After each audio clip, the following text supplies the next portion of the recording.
Hoy nos sumergimos en la vida de Al Capone, un personaje que desde luego despierta tanta fascinación como controversia. A partir de un artículo de la Wikipedia en español, intentaremos desentrañar las claves de su ascenso y caída en el Chicago de la ley seca. Efectivamente, Capone es un personaje complejo y su historia nos permite asomarnos a una época convulsa de la sociedad estadounidense. Empecemos por sus orígenes. El artículo nos sitúa en Brooklyn 1899. Un joven Al Capone, hijo de emigrantes italianos, se abre paso en un entorno difícil. Es interesante observar cómo las circunstancias sociales de la época influyeron en la trayectoria de Capone. Proveniente de una familia numerosa y con recursos limitados, tuvo que enfrentarse a la dureza de las calles desde muy joven. El artículo menciona que dejó la escuela en quinto grado. Podríamos interpretar esto como un primer signo de rebeldía de un carácter indómito. Es posible.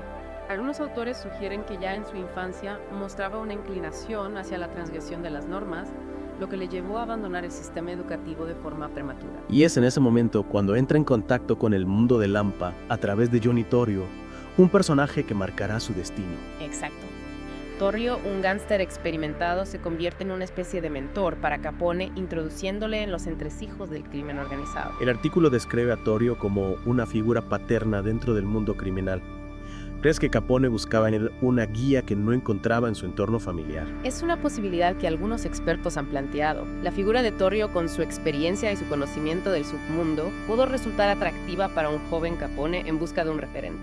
Rápidamente Capone empieza a ascender en las filas del crimen organizado. Se une a bandas como los Five Points Gang y comienza a forjarse una reputación basada en la violencia. Su apodo Scarface proviene de esta época. Una pelea en un local nocturno le dejó esas características cicatrices que intentó ocultar durante toda su vida. Es curioso cómo una cicatriz, un rasgo físico, puede convertirse en un símbolo. En el caso de Capone, Scarface evoca la brutalidad, la violencia que marcaría su trayectoria. Sin duda, el apodo trascendió su significado literal para convertirse en una marca, una imagen que representaba el poder y la intimidación que Capone proyectaba. Y a pesar de esta vida en el AMPA, el artículo nos recuerda que en 1918 se casa con Mike Coughlin y tiene un hijo. ¿Cómo compaginaba Capone su vida familiar con sus actividades delictivas? Es una pregunta compleja. Algunos autores apuntan a que Capone intentaba mantener una separación entre ambos mundos, presentándose ante su familia como un hombre de negocios legítimo. Una doble vida que resulta difícil de imaginar. Sin duda, es una muestra de la capacidad de Capone para la manipulación, para la construcción de una fachada que ocultaba su verdadera naturaleza. Y es en este punto, en 1919, cuando se produce un cambio crucial en la vida de Capone. Su mentor Johnny Torrio le invita a trasladarse a Chicago. Un movimiento estratégico que marcará el inicio del ascenso de Capone al poder. Chicago, en plena época de la ley seca, se convertirá en el escenario de sus mayores hazañas y también de su caída final. Chicago, bajo el yugo de la ley seca. Un caldo decortivo perfecto para el crimen organizado. ¿Qué papel jugaba Big Jim, Colosimo, el jefe de Torrio, en este panorama? Colosimo era una figura poderosa en el Chicago de principios del siglo XX. Controlaba gran parte del negocio del vicio, burdeles locales de juego.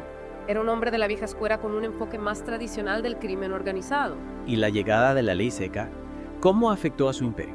La ley seca, con la prohibición de la venta de alcohol, creó una oportunidad de negocio sin precedentes para el crimen organizado. Y Torrio, con una visión más moderna, comprendió el potencial de esta nueva situación. Pero Colosimo, según el artículo, se mostraba reacio a entrar en el negocio del licor. Efectivamente. Colosimo consideraba el contrabando de alcohol demasiado arriesgado, demasiado expuesto a la atención de las autoridades federales. Prefería mantener su imperio centrado en las actividades tradicionales.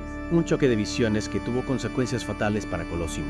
El artículo menciona su asesinato en 1920, poco después de la entrada en vigor de la ley seca. Un hecho que nunca se pudo esclarecer del todo, pero que muchos atribuyen a la ambición de Torrio por hacerse con el control total del imperio criminal de Chicago. Con Colosimo fuera de juego, Torrio se convierte en el nuevo rey de Chicago y Capone, su mano derecha, comienza a adquirir un papel cada vez más importante en la organización. Capone, con su carácter violento y su mención desmedida, se convierte en el ejecutor de Torrio. La violencia se desata en las calles de Chicago mientras las bandas rivales se enfrentan por el control del lucrativo negocio del licor. Una época salvaje, como le describe el artículo. Sin duda. Los tiroteos, los ajustes de cuentas, los asesinatos se convierten en algo cotidiano en la ciudad. La ley seca había desatado una espiral de violencia que las autoridades parecían incapaces de controlar. Y en medio de esta vorágine, en 1925, Torrio sufre un atentado que le hace replantearse su futuro. El atentado orquestado por la banda de The Dean O'Banion, uno de sus principales rivales, deja a Torrio malherido y conmocionado. Decide retirarse del negocio y volver a Italia cediéndole el control a su joven protegido. Al Capone, con apenas 26 años, se convierte en el jefe de la mafia de Chicago, un imperio criminal construido sobre la violencia y la ambición desmedida. Un imperio que Capone gestionará con mano de hierro, convirtiéndose en el símbolo de una época en el rostro del crimen organizado en Estados Unidos. Con Capone, al mando, la organización criminal alcanza su máximo apogeo. El artículo destaca su control sobre cervecerías, destilerías, incluso sindicatos. ¿Cómo logró construir un imperio tan vasto en tan poco tiempo? Capone era un estratega brillante, con una gran capacidad para la organización y la gestión. Comprendió que el éxito residía en controlar todos los eslabones de la cadena, desde la producción hasta la distribución. Y no dudaba en utilizar la violencia para eliminar a sus rivales y asegurar su dominio. La violencia era una herramienta fundamental en su estrategia. Capone la utilizaba de forma calculada para infundir miedo y mantener el control sobre su territorio. El artículo menciona la matanza de San Valentín como uno de los episodios más sangrientos de su reinado. 7 miembros de la banda de Bugs Moran, su principal rival, asesinados a sangre fría. Un acto que conmocionó a la opinión pública y que puso de manifiesto la brutalidad de Capone. A partir de ese momento, su figura se convertiría en un símbolo del crimen organizado, atrayendo la atención de las autoridades federales. Y a pesar de esa imagen de criminal despiadado de artículo, también destaca su faceta de filántropo. Donaciones a organizaciones benéficas, incluso un comedor social durante la Gran Depresión. ¿Cómo se entiende esta contradicción? Capone era un maestro de la manipulación de la imagen pública. Comprendía la importancia de ganarse el favor del pueblo, de presentarse como un benefactor a pesar de sus actividades delictivas. Es una estrategia que le permitía mantener cierto apoyo popular, especialmente en una época en la que la ley seca generaba un amplio rechazo social. Efectivamente. Capone se presentaba como un hombre de negocios exitoso, un proveedor de un servicio demandado por la sociedad. Su imagen pública contrastaba con la realidad de sus actos, pero le permitía operar con cierta impunidad. Sin embargo, esa impunidad no duraría para siempre. El artículo nos habla de Elliot Ness y sus Intocables, un grupo de agentes federales que se propuso acabar con el imperio de Capone. Ness, un agente joven idealista, comprendió que para derrotar a Capone debía atacar su punto débil, sus finanzas. La corrupción que protegía a Capone no era absoluta y Ness se centró en investigar sus operaciones financieras en busca de pruebas de evasión fiscal.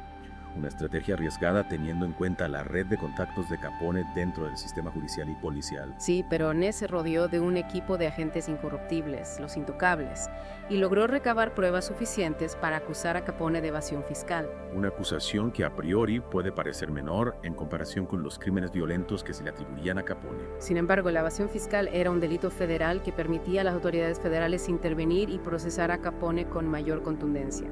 En 1931, Capone es finalmente detenido y juzgado por evasión fiscal. ¿Cómo se desarrolló el juicio?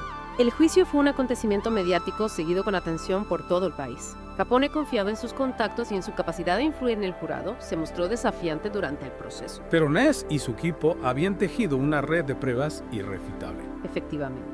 Los agentes federales presentaron facturas, recibos, documentos que demostraban que Capone había ocultado ingresos millonarios al fisco. A pesar de los intentos de la defensa por desacreditar las pruebas, el jurado emitió un veredicto de culpabilidad. Un veredicto histórico que marcaba el fin de una era. ¿Cuál fue la sentencia? Capone fue condenado a 11 años de prisión federal. Una sentencia que para muchos supuso una victoria moral sobre la corrupción y la impunidad que habían reinado en Chicago durante la era Capone. Una caída estrepitosa para un hombre que en su momento parecía intocable. La condena de Capone demostró que incluso los criminales más poderosos no estaban por encima de la ley, y aunque su imperio se desmoronaría tras su encarcelamiento, su leyenda perduraría en el tiempo. Tras la sentencia, ¿dónde fue encarcelado Capone? ¿Qué ocurrió con su imperio criminal? Inicialmente Capone fue enviado a la penitenciaría de Atlanta. Sin embargo, su influencia y capacidad de control incluso dentro de la prisión obligaron a las autoridades a tomar medidas más drásticas. Es decir, su reinado de terror no terminó con la sentencia. Efectivamente. A pesar de estar entre rejas, Capone seguía moviendo los hilos de su organización. Las autoridades, conscientes de la amenaza que representaba, decidieron trasladarlo a una prisión de máxima seguridad diseñada para albergar a los criminales más peligrosos. ¿A qué prisión fue trasladado? A Alcatraz La Roca, una isla fortaleza en la bahía de San Francisco, conocida por su aislamiento y sus medidas de seguridad extremas. En Alcatraz, Capone se enfrentaría a un nuevo tipo de condena, una soledad y un aislamiento que minarían su salud física y mental. Alcatraz, una prisión de la que se decía que era imposible escapar. ¿Cómo afectó este cambio a Capone? Bueno, el aislamiento de Alcatraz fue un golpe duro para Capone. Alejado de sus contactos, su poder se desvaneció rápidamente. Ya no era el rey de Chicago, sino un preso más sometido a la dura disciplina de la prisión. El artículo menciona que su salud también se deterioró durante su estancia en Alcatraz. Sí, la sífilis que había contraído en su juventud comenzó a manifestarse con mayor gravedad, afectando a su sistema nervioso. Los síntomas como la demencia y la pérdida de memoria se hicieron cada vez más evidentes. Imagino que el declive físico y mental de Capone debió ser un duro contraste con la imagen de poder que había proyectado durante años. Sin duda, Capone, el hombre que había sembrado el terror en Chicago, se convirtió en un enfermo vulnerable a merced de una enfermedad implacable. En 1939, tras 5 años en Alcatraz, Capone es liberado por motivos de salud. ¿Qué ocurrió después? Capone fue trasladado a un hospital en Baltimore para recibir tratamiento para la sífilis. Posteriormente se retiró a su mansión en Palm Island, Florida, donde pasó sus últimos años bajo el cuidado de su familia. Logró recuperarse de la enfermedad. No, la sífilis ya había causado daños irreversibles en su cerebro. Capone pasó sus últimos años en un estado de confusión mental, con momentos de lucidez cada vez más escasos. Es una imagen triste, la de un hombre que una vez controló un imperio criminal, reducido a un estado de vulnerabilidad por una enfermedad. Es un recordatorio de que la vida, incluso para aquellos que parecen intocables, puede dar giros inesperados. La historia de Capone, con su ascenso meteórico y su caída estrepitosa, nos invita a reflexionar sobre la naturaleza efímera del poder y la fragilidad de la condición humana. Capone murió en 1947 a los 48 años a causa de una neumonía. Su legado, sin embargo, sigue vivo. ¿Cómo crees que será recordado? Capone se ha convertido en un ícono de la cultura popular, un símbolo de la era de la ley seca y del auge del crimen organizado en Estados Unidos. Su historia sigue fascinando e inspirando libros, películas y series de televisión. Es curioso cómo un personaje tan controvertido puede generar tanta fascinación. Quizás esa fascinación reside en la dualidad de su figura. Capone fue un criminal despiadado responsable de actos de violencia brutales, pero también fue un hombre inteligente, carismático, con una capacidad innata para el liderazgo. Esa mezcla de luz y sombra, de éxito y fracaso, lo convierte en un personaje complejo que sigue despertando interés y debate. La historia de Al Capone, el gángster más famoso de todos los tiempos, nos ha permitido explorar un periodo convulso de la historia de Estados Unidos. Una época marcada por la prohibición, el auge del crimen organizado y la corrupción. Su ascenso y caída nos recuerdan que el poder sin límites éticos puede corromper incluso a las mentes más brillantes, y que al final todos, incluso los más poderosos, deben rendir cuentas ante la ley y ante la historia. Gracias por acompañarnos en esta inmersión en la vida de Al Capone. Esperamos que este recorrido haya sido tan fascinante para ti como para nosotros. Ha sido un placer compartir este análisis contigo. Hasta la próxima.